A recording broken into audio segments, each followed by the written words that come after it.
Morning बच्चों, आपका chapter 8 चल रहा था, एक्सरसाइज 8.1। हमने आपको एक क्वेश्चन कराया था और दूसरा क्वेश्चन उसी के टाइप का था। आज हम क्वेश्चन नंबर 3 ले रहे हैं। प्रथम चतुर्थांश में x equal to 4y, y equal to 2 and y equal to 4 एवं y अक्ष से घिरे क्षेत्र का क्षेत्रफल ज्ञात करो। तो ये कर्व है। कर्व क्या है हमारे पास? X square equal to 4y। ये 11th क्लास में पढ़ा था। x इक्वल टू 4ay, जो y अक्ष के अनुदिश क्या बनता था? पैराबोला। तो इसका फिगर बना लीजिए सबसे पहले तो।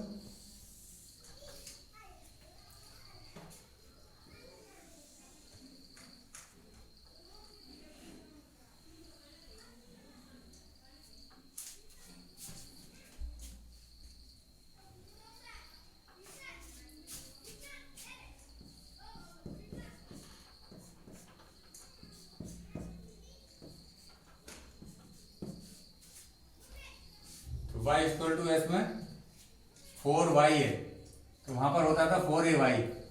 a की वैल्यू 1 है, तो ये ले लीजिए 1 2 3 4। अब जो है यहाँ पर दो रेखाएं हैं, एक y इक्वल टू 2 है, एक y इक्वल टू 4 है, तो उनको भी खींच लीजिए। ये y इक्वल टू 2 हो गई और ये y इक्वल टू 4।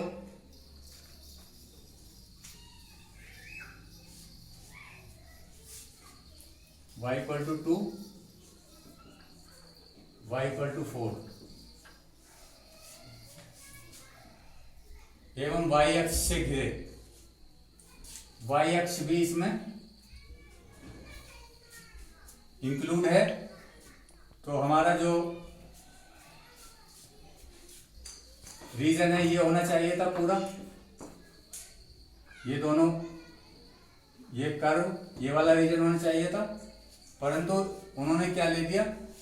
y अक्ष से घिरे हुए, ओनली y अक्ष। उसमें y अक्ष भी इंक्लूड होना है। इसका मतलब हमारा जो हमको जो रीजन है वो ये वाला है, जिसका हमको एरिया निकालना है।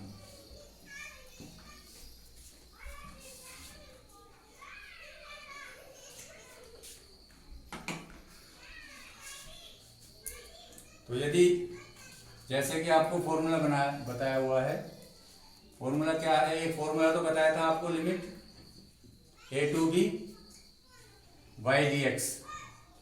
यहाँ पर हम एक पट्टी लेते हैं, किस पर? y एक्स पर। मानो हमने कोई पट्टी ली छोटी सी,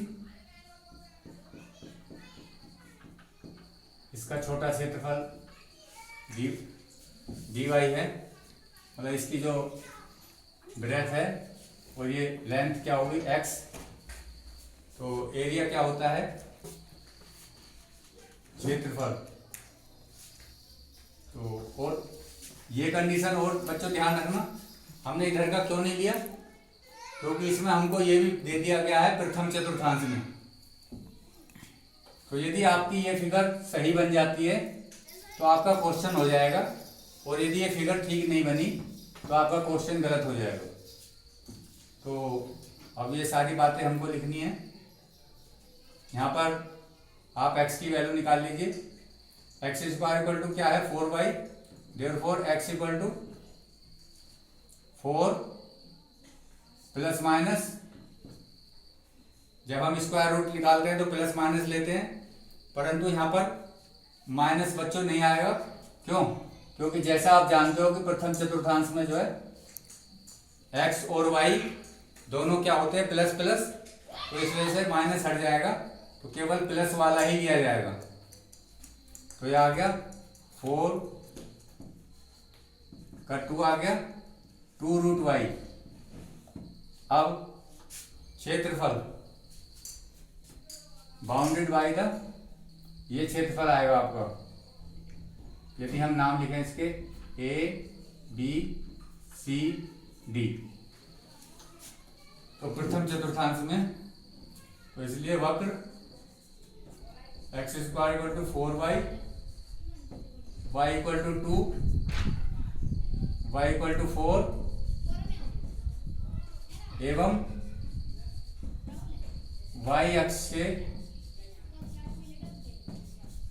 घिरे क्षेत्र का क्षेत्रफल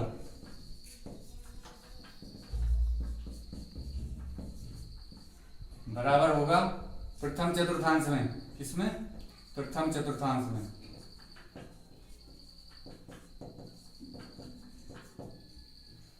इंटीग्रल x इंटू dy, ये फॉर्मूला है। तो यहाँ पर लिमिट क्या ली जाएगी बच्चों? यहाँ पर 2 है y की वैल्यू और यहाँ पर 4 है, तो लिमिट 2 से लेकर के 4 तक। अब यहाँ पर x की वैल्यू आप पुट कर दीजिए, कितना आ गया? Integral 2 to 4 2√y into D Y. अब यहाँ पर y के रेस्पेक्ट में क्या करना है? इंटीग्रल। तो y की पावर 1/2 का क्या हो जाएगा इंटीग्रल? y की पावर 1/2 का हो जाएगा बच्चों, वही फॉर्मूला लगाते हुए n+1 का y की पावर 3/2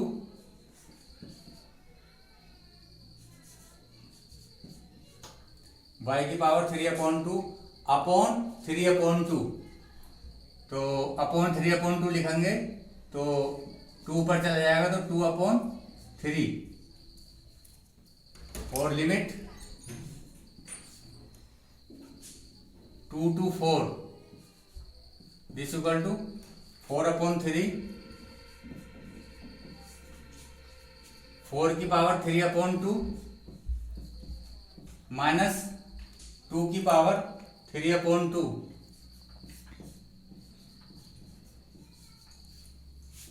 दिस इक्वल टू 4 की पावर 3/2 का क्या आ गया बच्चों? 4 का क्यूब क्या होता है? 64, और 64 का क्या निकालना है? स्क्वायर रूट, 8 आ गया माइनस।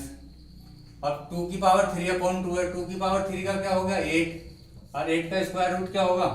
2√2। इसमें कुछ कॉमन है? 2 कॉमन ले लीजिए, कितना कॉमन आ जाएगा? 2। यदि कॉमन नहीं लेते तो आंसर जो है आपका इस रूप में दिया हुआ है, 4 से मल्टीप्लाई कर लीजिए आप, और जो आपकी बुक में आंसर होगा ऐसे भी आप लिख सकते हो इसको, 4×8 = 32 माइनस 8√2 अपॉन 3 वर्ग इकाई, इसका लिख दीजिए वर्ग इकाई। तो ये क्वेश्चन सब जो है ग्राफ पर बेस्ड है। अब हम आपको क्वेश्चन नंबर कराएंगे 4। दीर्घवृत्त x² + y² = 1 से घिरे क्षेत्र का क्षेत्रफल निकालना है बच्चों। जैसे कि आपने क्लास 11th में पढ़ा है दीर्घवृत्त, क्या समीकरण पढ़ी थी आपने दीर्घवृत्त की? दीर्घवृत्त की समीकरण ये थी बच्चों, x² / a² होता था plus y² / b²। Here a is greater than 1। तो आप दीर्घवृत्त का सरल इक्वेशन जानते हो, क्या था? x² / a² plus y² / b² = 1। यहाँ पर a is greater than b होता था जब, तो दीर्घवृत्त जो है x अक्ष के अनुदिश बनता था। तो इसका मतलब यह है कि दीर्घवृत्त x अक्ष के अनुदिश इस तरह का होगा,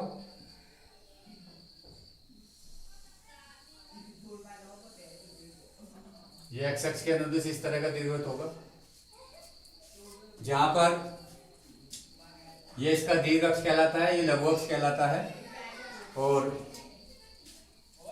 तो इसके शीर्ष क्या क्या होते थे वहां पर?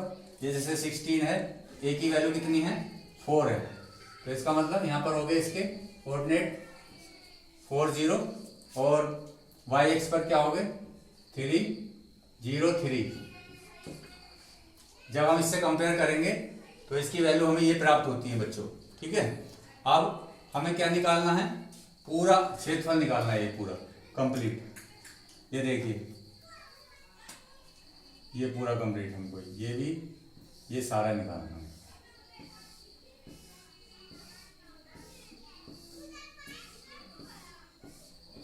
तो इसे निकालने के लिए आप क्या करोगे, एक प्रथम चतुर्थांश में आप लोगे इतना पोर्शन लोगे आप, ये इसका आप एरिया निकाल लोगे इतना, और जब आप इसका निकाल लोगे, इसका 4 टाइम्स कर दोगे तो पूरे दीर्घवृत्त का आ जाएगा बच्चों। अब इसका निकालने के लिए वही जो आपको फॉर्मूला बताया हुआ है, छोटी सी पट्टी लेंगे, ये छोटी पट्टी ले ली हमने, ये छोटी सी पट्टी ले ली, और इसका निकालेंगे हम क्या, इसका हम छोटा सा एरिया निकालेंगे, ये dx है, तो फॉर्मूला आपको मालूम है क्या होता है, y इंटू डी एक्स। तो और उसका 4 टाइम्स हो जाएगा। उससे पहले हमको जब हम y dx निकालेंगे तो y की वैल्यू भी चाहिएगी, तो y की वैल्यू आप यहां से निकाल सकते हैं इजीली, ठीक है। हमको दिया हुआ है x² upon 16 plus y² upon 9 equal to 1, therefore y² upon 9 equal to 1 minus x² upon 16। जब आप इसे सिंप्लीफाई करोगे तो क्या आ जाएगा, y² इक्वल टू 9 की मैं उधर मल्टीप्लाई कर देता हूं, 16 माइनस x² अपॉन 16, ये आ गया। अब हम स्क्वायर रूट लेंगे इसका, तो y इक्वल टू आएगा प्लस माइनस, पर हम फर्स्ट क्वाड्रेंट में निकाल रहे हैं तो माइनस छोड़ देंगे, तो 9 का क्या आ जाएगा 3, और इसका क्या आ जाएगा 4, अंडर रूट 16 को क्या लिख सकते हैं 4² माइनस x²। तो ये हमको जरूरत पड़ेगी। अब हम क्षेत्रफल निकालेंगे, तो दीर्घवृत्त का क्षेत्रफल बराबर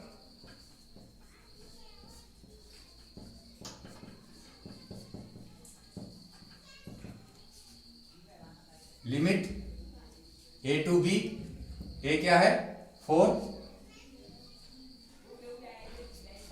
लिमिट क्या है इसकी 0 टू 4, यहां से 0 से स्टार्ट कर रहे हैं, 0 टू 4 y dx, और इसका 4 टाइम्स 4 इंटू, ये 4 करना नहीं भूलना, क्योंकि इसमें कितने पार्ट्स बन रहे हैं 4 पार्ट्स बन रहे हैं, और जब 4 पार्ट्स बनोगे तो कोई दिक्कत नहीं आएगी। तो ये हो गया is equal to 4 multiply integral limit 0 to 4, अब y की वैल्यू रख दीजिए आप, क्या है 3/4 अंडर रूट 4² माइनस x², 4 से 4 cancel out, 3 into limit 0 to 4 minus x² का अंडर रूट।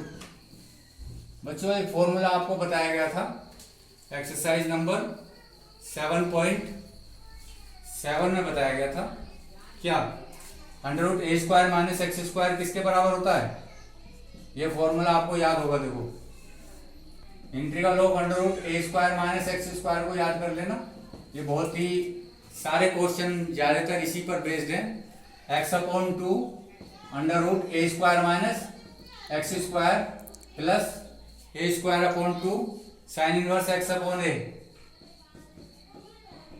ये फॉर्मूला लगेगा इसमें। अब लगा दीजिए इसको, 3 x/2 under root a² minus x² plus a²/2, a² मतलब 16/2 sign inverse x/a, x/a, a क्या है 4, लिमिट 0 टू 4। अब इसमें लिमिट रख लीजिए, पहले 4 रख लीजिए, तो हम इसको जो है इसके बाद यहाँ कर देते हैं ऊपर, यहाँ देख लीजिए ऊपर, इसके बाद का काम यहाँ से, तो ये ऊपर देखना आप, this equal to 3 X upon two, X की वैल्यू क्या है बच्चों 4, 4 अपॉन टू क्या आ गया 2 into 16 minus 4 square, 16 minus 16 zero आ गया बच्चों, देख लीजिए क्योंकि यहाँ पे आप 4 स्क्वायर रखेंगे, plus 8 sine square, sine inverse x upon A, 4 upon 4 क्या हो गया 1, माइनस अब इसमें क्या रहोगे 0, देखो इस जीरो की वजह से पूरा जीरो हो गया बच्चों, प्लस 8 साइन इनवर्स 0 अपॉन 4 क्या होता है 0, sine inverse 0 0, this equal to 3, ये भी 0 हो गया, 8 ये भी 0 ये भी 0, साइन इनवर्स 1 का मान क्या होता है, साइन इनवर्स 1 मतलब sine inverse sine pi by 2, sine से साइन कैंसिल हो गया, पाई अपॉन 2, तो बच्चों ये आ गया 3 मल्टीप्लाई 2 से कट गया 4 पाई, तो ये आ गया 12 पाई वर्ग इकाई। ये जो क्वेश्चन है बोर्ड की दृष्टि से बहुत ही इंपॉर्टेंट है और बार बार आता रहता है, पता नहीं जो है 2013 से कई बार आ चुका है, ठीक है।